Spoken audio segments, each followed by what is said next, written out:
بالورقة والقلم خدتيني 100 قلم. أنا شفت فيكي مرمطة وعرفت مين اللي اتظلم. السلام عليكم ورحمة الله وبركاته. في حلقة جديدة من حلقات أحوال بلدنا. الإعلام المصري ما شاء الله حاجة حلوة قوي، بيعمل زي ما بيقول كده، بيعمل فسيخ شربات. يعني عنده قدرة إن هو يحول أي واقعة لترند. وطبعا ده اللي احنا شفناه الفترة الأخيرة في واقعتين اتنين. واقعة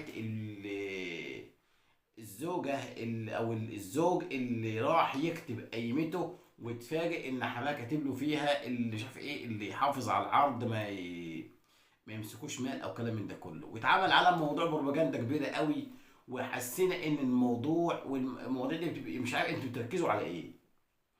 وممكن بعد 3 ايام ولا بعد سنه بص الاقي العريس ضرب مراته بالجزمه وقاموا على بعضهم، وهوب رجع بالموضوع وقال لك ده اللي احنا كنا اتكلمنا عنهم قبل كده.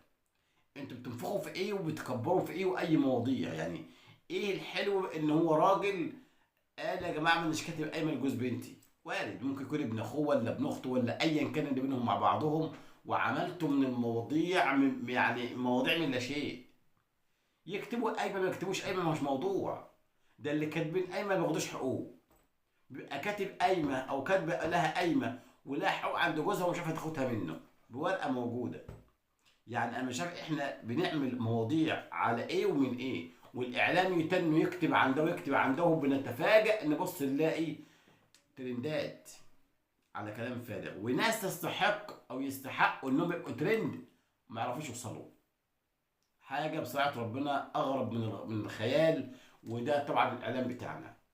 الواقعه الثانيه بتاعت المطرب حسن شاكوش، لما طبعا مراته في اثناء الفرح نزلت سجدت. طبعا انا اتكلمت يا جماعه، اولا هي سجودها في الفرح او عدم سجودها ده موضوع ما يشغلناش، وما عملش قلب الموضوع وعمل له ايدين ورجلين غير برضه الاعلام. هو اللي طبعا عمال يتكلم مع ده ويتكلم مع ده، والجرايد تكتب ونعمل حوارات على كلام فارغ وموضوعات ملهاش اي 30 لازمه. اولا انت المفروض سجودك يعني، هل يا ترى انت ساجده طبعا عشان خاطر انت فرحان انك اتجوزتيه؟ مفيش مشكله عادي، افرحي في اي وقت واعملي اي حاجه. بس انت لما سجدت كان معلش انت سجدت ازاي وانت اصلا الفستان بتاعك كان مقور؟ كتافك كلها كانت باينه. اي سجود بتسجدي لمين؟ بتسجدي للشيطان وبتسجدي لله سبحانه وتعالى. علشان تسجدي لله لازم تسجدي لله وانت محتشمه، ده لو انت عارفه انك بتسجدي لمين. لكن انت بتسجدي لهدف انك تعملي ترند، ده موضوع تاني. ولكن الاعلام بتاعنا تفضل مشكور ومساعدك تعملي اللي انت عايز تعمليه، انك تطلعي بترند وتعملي موضوع كبير على ايه مش عارف، واللي يطلع يهاجم واللي يدافع والكلام ده كله برضه. واحنا ممكن نيجي في الاخر زي ما انا قلت في مقطع صغير كده، ان ممكن بعد شهر بعد 2 بعد سنه يضربوا بعض بالجزم كالعاده، وهوب يقوموا على بعض، وترجع تاني نعيد قصه شيرين عبد الوهاب وتامر، اسمه تامر ولا حسام حبيب، وده بيضرب في ده وده بيشتم في ده، وخناقات وحوارات على الصفحات واحنا قاعدين نتفرج. يعني في فرحهم منسيين وفي حزنهم مدعيين. لما يكونوا بيعملوا يعني حاجات سبحان الله، الناس ما تشوفش حاجه منها، لكن عند النكد والغم وده بيضرب ده وده بيضرب ده، نلاقي ان الصفحات كلها نكد وحزن وقهر. وده شيء طبيعي. لا، الاعلام بتاعنا يا ريت تركز على الصح، يا ريت تركز على الظواهر الايجابيه اللي موجوده في البلد.